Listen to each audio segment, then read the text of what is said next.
कैसे हो आप लोग? आई होप कि आप सारे बच्चे बहुत ही खतरनाक और जबरदस्त होंगे, ठीक है?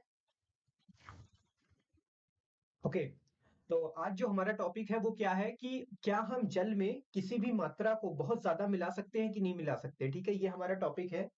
तो इसके बारे में मैंने कल आपको थोड़ी बहुत इंफॉर्मेशन दी थी, अगर आपको याद हो तो। ठीक है, आज मैं थोड़ा सा उसको समराइज करूंगा और साथ ही साथ हम उसके कुछ मेन पॉइंट्स के बारे में और डिस्कशन करेंगे, ठीक है? तो सबसे पहले मैं जो कल मैंने आपको चीजें बताई थी उसको मैं एक बार दोबारा बताना चाहूंगा। ठीक है, तो क्या आप तैयार हो इस चीज को पाने के लिए? हाँ सर, बिल्कुल तैयार है। आप करिए, हम तैयार हैं। ठीक है, ओके।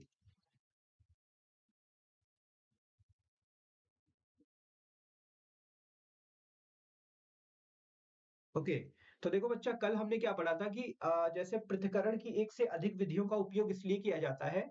देखो इसके फायदे क्या होते हैं। इसका फायदा सबसे पहला तो ये है।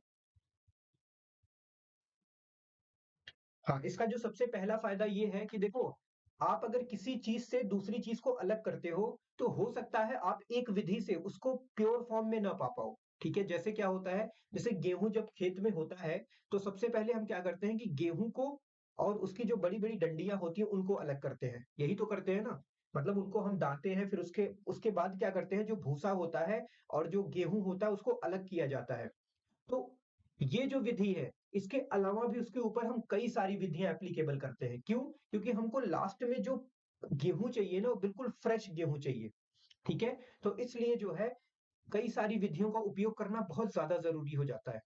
ठीक है, तो आज का जो हमारा मेन टॉपिक है वो क्या है कि क्या जल किसी पदार्थ की कितनी भी मात्रा को घोल सकता है? तो इसका सिंपल सा कल मैंने आपको एग्जांपल दिया था, अगर आपको याद हो तो। देखो,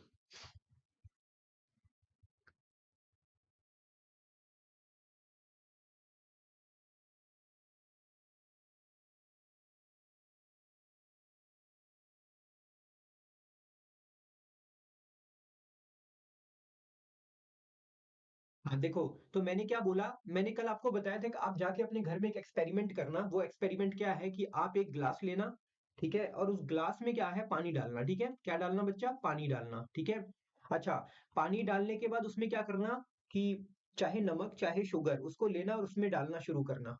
तो आप जब पहली बार शुगर को डालोगे, ठीक है, तो कुछ शुगर डालोगे, ठीक है, उसके बाद थोड़ा सा और डालो। तो आप जब उसको डाल के मिक्स करोगे ना, तो पूरा का पूरा जो शुगर है वो पानी के अंदर क्या होगा, घुल जाएगा। ठीक है, डालते जाओ, घुलता जाएगा। लेकिन एक समय ऐसा आएगा ना कि उस पानी में शुगर को घोलना मुश्किल हो जाएगा, या फिर उसके घुलने की जो दर है वो कम हो जाएगी। ठीक है, आप समझ रहे हो कि नहीं समझ रहे हो? जब आप शुरू में आपने उसको घोलना शुरू किया तो बड़े आसानी से घुल गया, लेकिन जैसे जैसे आप घोले, जैसे जैसे आपने बहुत ज्यादा घोला, वैसे वैसे क्या हुआ, उसकी जो घुलने की दर थी वो कम हो गई।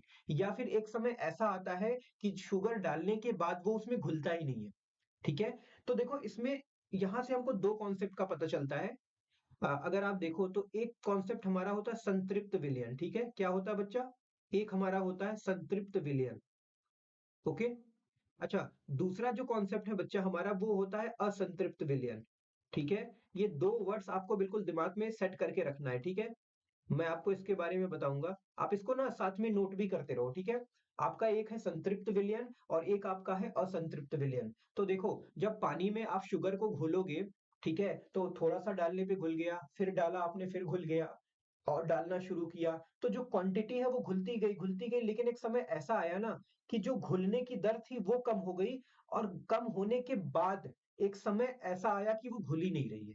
ठीक है, तो इसका मतलब मैं क्या बोलूंगा, इसका मतलब सिंपल सा है कि जो पानी है उसका अपने बॉडी के अंदर या फिर अपने में जो घोलने की क्षमता है वो खत्म हो गई। अच्छा, ऐसा क्यों हुआ, इसका रीजन बताओ। इसका सिंपल सा रीजन है कि देखो, इसका मैं आपको अगर साइंटिफिक कारण बताऊं तो वो कुछ इस तरह से होगा।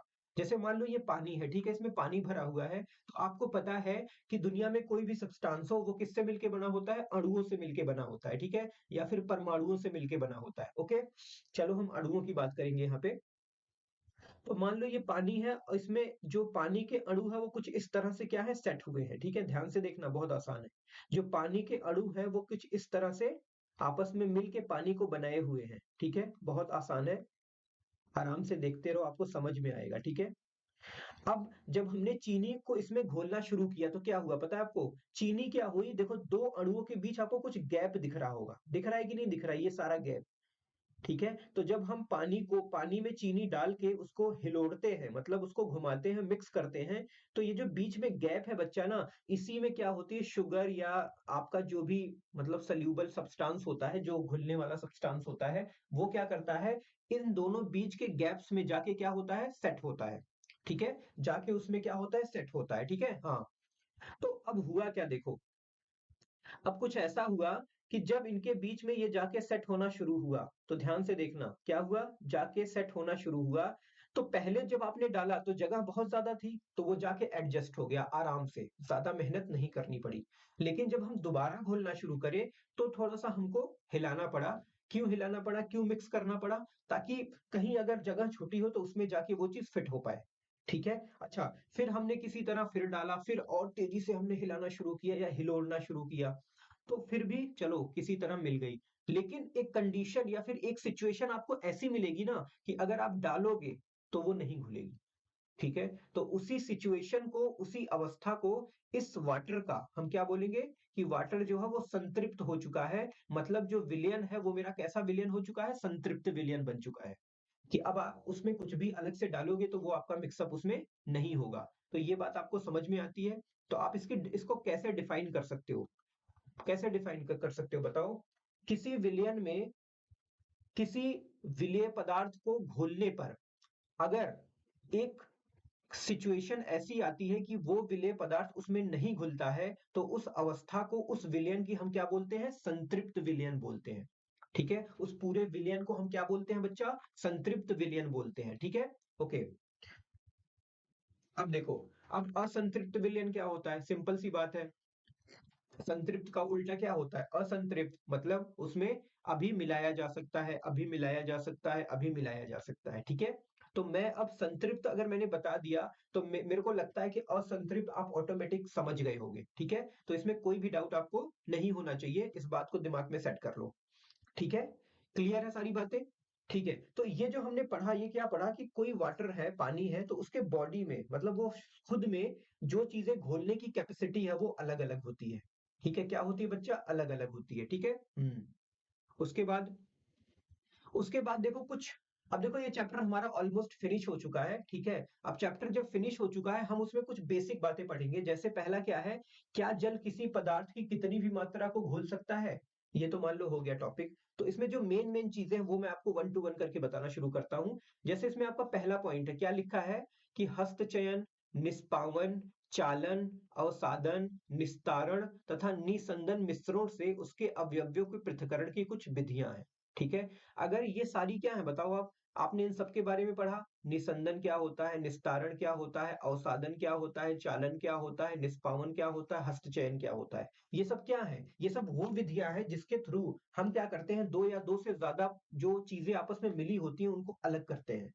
ठीक है, तो इन विधियों को हम क्या बोलते हैं, पृथक्करण की विधियां हैं। दो या दो से अवयव जब आपस में मिले होते हैं उनको अलग करने का जो ये विधि है, इसको हम क्या बोलते हैं, पृथक्करण की विधि बोलते हैं। ठीक है, उसके बाद आपका है, अनाज से भूसा और पत्थरों को हस्तचयन द्वारा पृथक किया जा सकता है। मतलब कि अनाज, जैसे अनाज क्या है, मान लो आपका गेहूं हो गया, चावल हो गया। ठीक है, अगर मान लो अनाज में, अनाज बेसिकली अगर भूसे की बात करूं तो वहां पे हम बात करेंगे गेहूं की। ठीक है, आपको पता होगा अगर आप गांव से बिलोंग करते होंगे, तो गेहूं और भूसा जब आपस में मिले होते हैं, ठीक है, तो इनको आपस में एक दूसरे से क्या करना होता है, हमको अलग करना होता है। ठीक है, तो हम किस विधि से कर सकते हैं, हस्तचयन विधि द्वारा पृथक किया जा सकता है। अब आप सोच रहे हो कि सर हाथ से कैसे कर सकते हैं?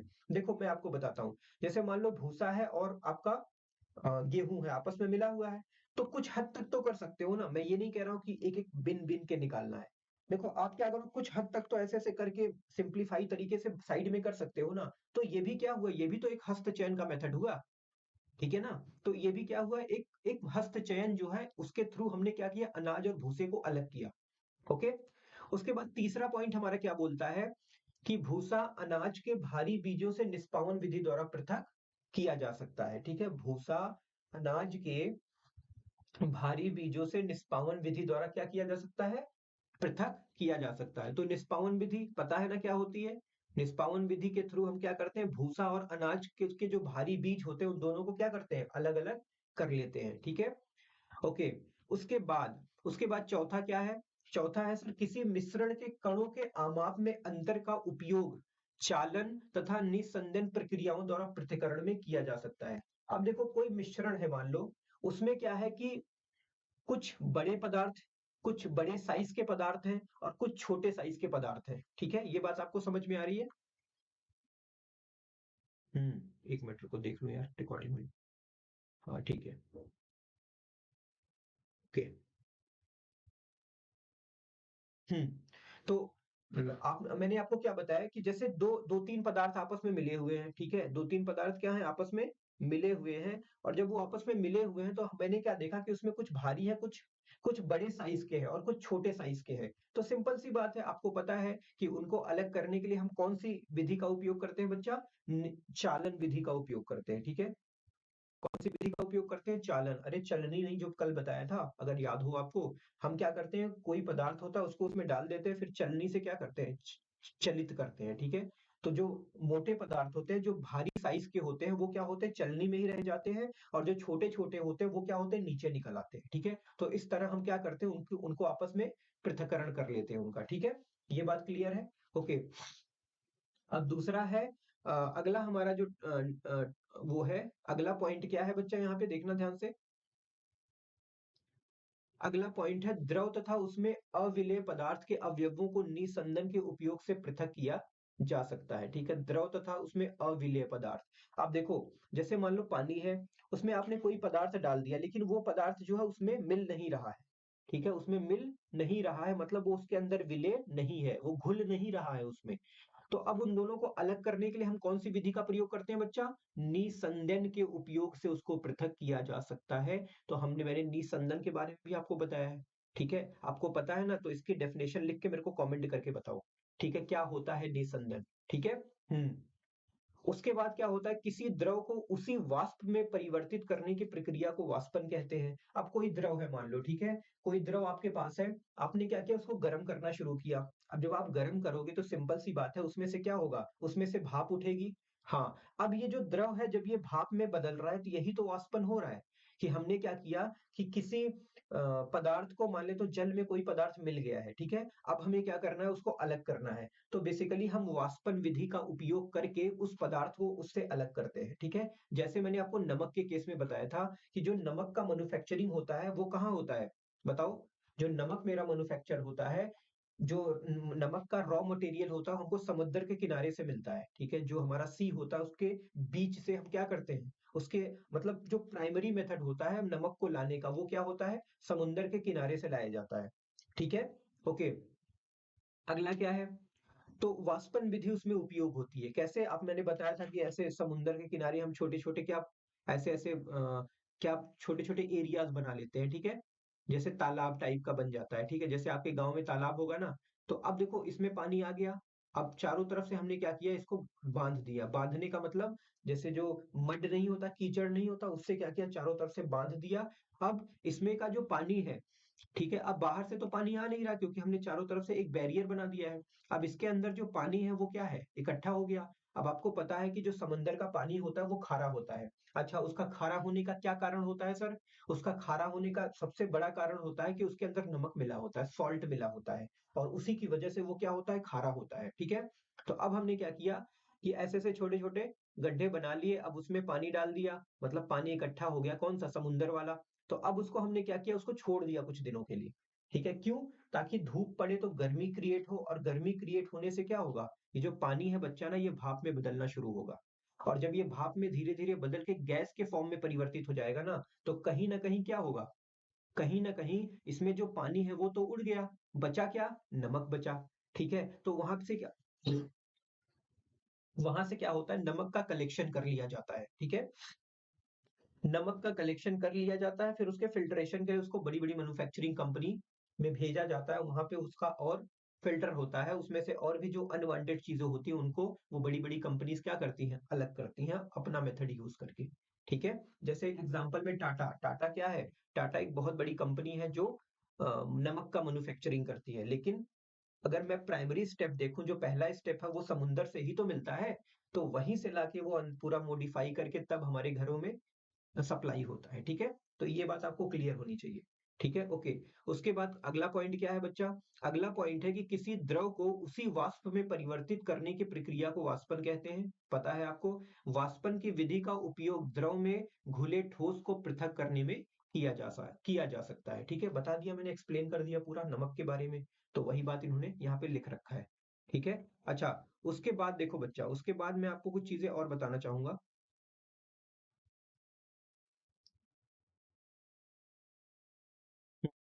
उसके बाद देखो एक चीज और है यहाँ पे।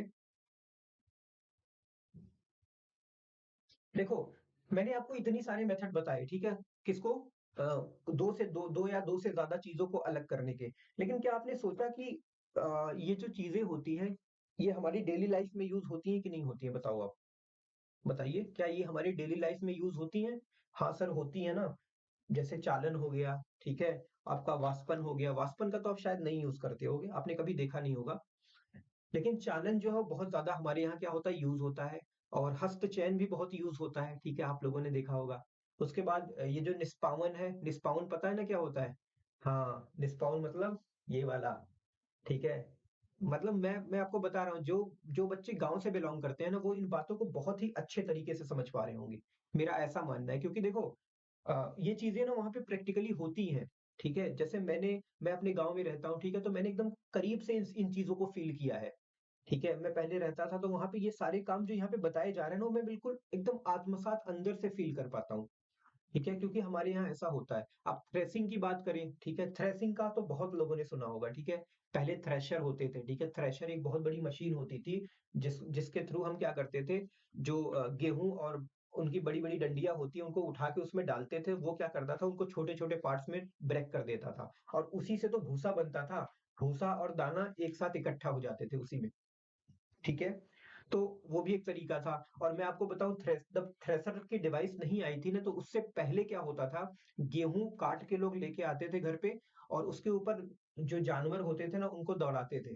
ठीक है, तो जब जानवर उसके ऊपर दौड़ते थे बच्चा ना, तो क्या होता था कि उसके बाली में जो गेहूं होता था ना, जब जानवर उस पे दौड़ते तो जानवर के पैरों से वो क्या होता था, दब के उसमें से अलग हो जाता था। ठीक है, तो बड़ी-बड़ी डंठियाँ होती थी। तो जैसे-जैसे टेक्नोलॉजी इम्प्रूव करती गई, वैसे-वैसे हमारा जो पृथक्करण की विधियाँ वो भी मॉडिफाई होती गई, ठीक है? मतलब और बेहतरीन होती चली गई।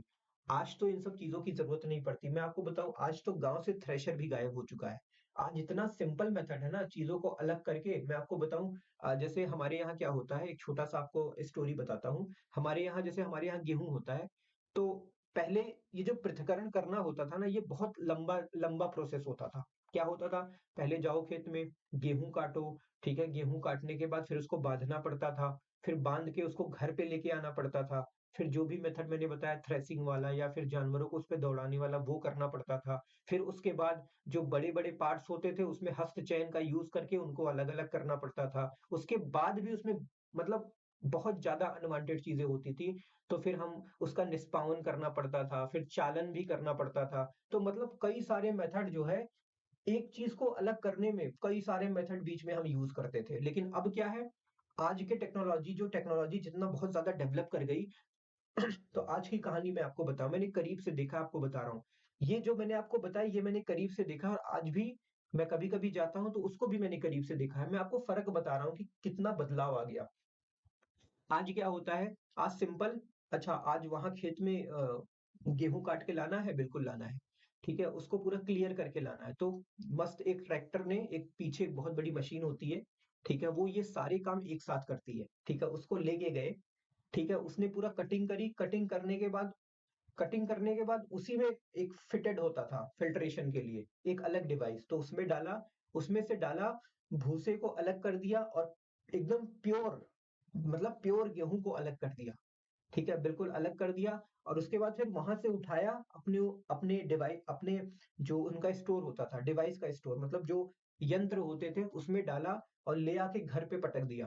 ठीक है, और घर पे जब पटक दिया, तो सब कुछ हो गया। ठीक है, मतलब जो काम हम 10 दिन में करते थे, वो काम वो मशीन मुश्किल से 4 से 5 घंटे में करके हमें दे देती थी।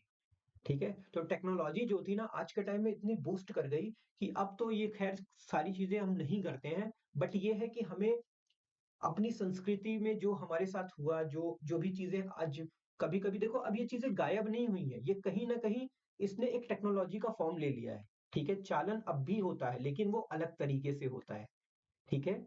तो अ, मतलब इसको जब मैं ये चीज़ें बयाँ करता हूँ ना, तो मेरे को एक एक शायरी याद आती है, मैं आपको सुना देता हूँ, वो शायरी बड़ी अच्छी है, ठीक है? शत्रुघ्न सिन्हा ने उस शायरी को बोला था कि नया कुछ भी नहीं होता है, अंदाज़े बयाँ नया होता है, ठीक है? मतलब कुछ भी नया नहीं है, बस वो क्या है, वो उसका रूप बदल गया है, ठीक है? मतलब रूप बदल गया है, अंदाज़े बयाँ मतलब उसको पेश करने का जो तरीका है, वो थोड़ा-सा डेवलप हो गया है, बाकी चीज़ें वही है, उनका जो बेस है बच्चा ना वही है, ठीक है? तो इस तरह से हम मतलब इस तरह से ग्रो करते गए, ठीक है? हमने चीज़ों को बिल्कुल करीब से देखा और अब इसमें कुछ टॉपिक्स मेरे और भी बचे हैं, ठीक है? और उन टॉपिक्स को मैं अगर कंक्लूड करूँ, 2-3 पॉइंट्स और हैं, ठीक है? तो इस तरह से हमारा ये चैप्टर भी फिनिश होगा। वो टॉपिक हैं हमारे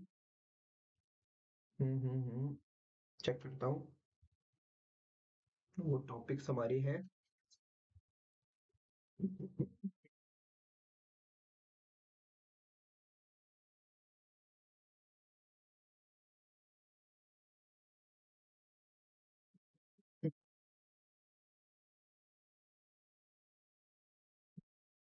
टॉपिक्स खुल रहे हैं। तो मतलब क्या है, मैं क्या बताना चाहता हूँ कि देखो चीज़ें होती वही हैं, लेकिन उनका दिखाने का या शो करने का जो तरीका है ना बच्चा, वो बदल जाता है, ठीक है? तो हमें ज़्यादा टेंशन लेने को नहीं है, ठीक है? हमें क्या करना है, बस चीज़ों को एक कॉन्सेप्चुअल फॉर्मेट के साथ पढ़ते रहना है, बाकी चीज़ें ऑलमोस्ट सब सही हो जाएँगी। ठीक है ना? तो मैं देख रहा हूँ 1 मिनट, जस्ट अ मिनट, 3, 4, 5, 6 और फिर यहाँ पे हमारा आ गया। जस्ट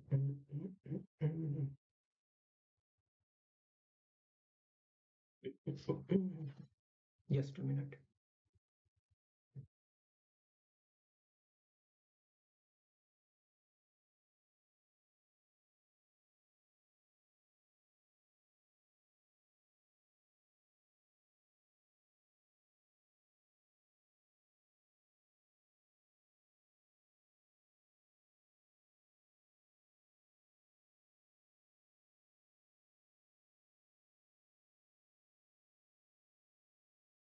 चलो कोई नहीं, कोई दिक्कत नहीं है।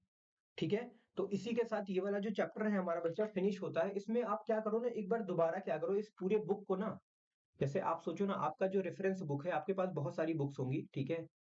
हर हर बोर्ड का हो सकता है, आप किसी और बोर्ड से हो या फिर सीबीएसई के ही हो, ठीक है? तो सबसे पहले तो आपको एनसीईआरटी अगर आपके पास है तो उसको पढ़ ही लो आप अच्छे से, ठीक है? और जो भी आपकी रेफरेंस बुक्स हैं, ऐसा नहीं कि जिसके पास एनसीईआरटी नहीं है तो वो जाके एनसीईआरटी खरीद रहा है। आपके स्कूल में एक रेफरेंस बुक चलती होगी साइंस की, विज्ञान की, ठीक है? उसको आप क्या करो, शुरू से अंत तक एक बार रीड करो, खुद से रीड करो। क्योंकि देखो, मैं आपको एक चीज़ बताता हूँ, जब तक आप कंसेप्चुअल नॉलेज नहीं लोगे ना, तब तक कुछ भी अच्छा नहीं पॉसिबल है, ठीक है? कंसेप्चुअल का मतलब होता है कि आप चीज़ों को ना बहुत अंडरस्टैंडेबल फॉर्म में समझो। मतलब जब तक वो समझ में ना आए ना, उसको छोड़ो मत, क्योंकि देखो होता क्या है, 2 तरीके के लोग होते हैं, एक तो रटते हैं और एक समझते हैं, ठीक है? एक टाइप का और इंसान होता है, वो एडवांस होता है, वो केवल समझता है, ठीक है? और समझने के साथ-साथ उन चीज़ों उन उन चीज़ों को याद भी रखता है, क्योंकि देखो, मैं ये नहीं कह रहा हूँ हर चीज़ समझने वाली ही होती है। आप सोचो ना, बहुत सारी ऐसी चीज़ें होती हैं, जो हमें रटनी पड़ती है या फिर हमको याद करना पड़ता है, ठीक है? तो एडवांस पर्सन वो है कि जो दोनों को बैलेंस बना के चले। वो अच्छा मेमोरी में अपनी चीज़ों को स्टोर भी कर पाए और साथ ही साथ चीज़ों को बिल्कुल क्लैरिफ़िकेशन के पास समझ भी पाए, ठीक है? ये वाली क्वालिटी आपको अपने दिमाग में डालनी पड़ेगी। अगर नहीं डालोगे ना, तो बहुत दिक्कत आने वाले टाइम में। अभी आप क्लास 6 में हो, ठीक है? तो सोच रहे हो कि अरे सर क्या बताएँ सर, याद नहीं होता है, बड़ी दिक्कत होती है, ठीक है? मम्मी शंख पुष्पी तो पिला रही है, लेकिन कोई फ़ायदा नहीं हो रहा है, ठीक है? इस टाइप से भी लोग बोलते हैं। तो आपको क्या करना है कि देखो, समझो कि मैं बोल क्या रहा हूँ, ठीक है? आप प्रैक्टिकल करो जाके घर से बाहर, ठीक है? अब इतनी सारी चीज़ें मैंने आपको बताई, ठीक है? क्या आपके पास साधन है कि आप इन चीज़ों को प्रैक्टिकली कर पाओ? और मैं बताता हूँ, अगर आप चाह लोगे ना तो कर लोगे, ठीक है? क्योंकि ये जो सारी चीज़ें हैं, ये आपके आस-पास आपको देखने को मिलेंगी, ठीक है? तो कोशिश करो कि चीज़ों को बिल्कुल बेहतरीन तरीके से समझने की कोशिश करो। ये आपके लिए सबसे ज़्यादा इम्पोर्टेंट है और यही आपकी लाइफ में काम आएगा, ठीक है? रटने पे फ़ोकस मत करो, ठीक है? रटना कुछ भी नहीं है और लिखने की कोशिश करो बहुत ज़्यादा आप लोग, ठीक है? सोचो ना मैंने इतनी सारी चीज़ें पढ़ाई, क्या ऐसे कितने लोग हैं जो इसको देख रहे हैं और साथ में नोटबुक लेके बैठे भी हुए हैं? बताओ। अपने आप से सवाल करो, ठीक है? देखो बच्चा आपको अगर सीखना है, बड़ा बनना है, आपको अपने सपने को पूरा करना है, तो आपको ना ये सारे काम करने पड़ेंगे, ठीक है? आप नहीं करोगे तो प्रॉब्लम हो जाएगी, नहीं होगा कुछ। मेरे को डॉक्टर बनना है, अरे सर डॉक्टर बनना है। तो डॉक्टर कब बनोगे? जब पढ़ोगे ना, इंजीनियर बनना है सर, आईएएस बनना है सर, बहुत बड़ा करना है सर, ठीक है? जो पायलट हवाई जहाज उड़ता है सर, उसका पायलट बनना है मेरे को, ठीक है? तो आपका ये सब सपना पूरा होगा, लेकिन उसके लिए आपको क्या करना पड़ेगा बाबू? पढ़ना पड़ेगा, ठीक है? पढ़ोगे नहीं तो मतलब बेकार हो जाएगा सब, ठीक है? तो पढ़ना शुरू करो बेहतरीन तरीके से और बाकी आपके जो भी डाउट्स हैं, जो भी दिमाग में चीज़ें समझ में नहीं आई हैं, ठीक है? उसको भी एक बार बुक को पढ़ो, ठीक है? एक बार अगर हमारे बीच कोई कनेक्शन होगा तो उसके थ्रू मैं आपको डाउट सॉल्व करवा दूँगा, ठीक है? बट ये है कि पढ़ो आप लोग, ठीक है? ओके, तो फिर अगले सेशन में हम क्या करेंगे? अगले सेशन में हम कुछ इससे रिलेटेड चीज़ें और डिस्कस करेंगे, ठीक है? और आपका जो प्रश्नावली है उसको भी थोड़ा-सा देखेंगे हम, ठीक है? उसमें कौन-कौन से क्वेश्चन आ रहे हैं, ठीक है? उनको करने की कोशिश करेंगे और बाकी करो आप, ठीक है? बढ़िया, हम लोग मिलेंगे फिर। ओके, गुड बाय बच्चा, मज़े करो, खूब खुश रहो और दुनिया के सबसे खुश इंसान बनो। Okay, bye.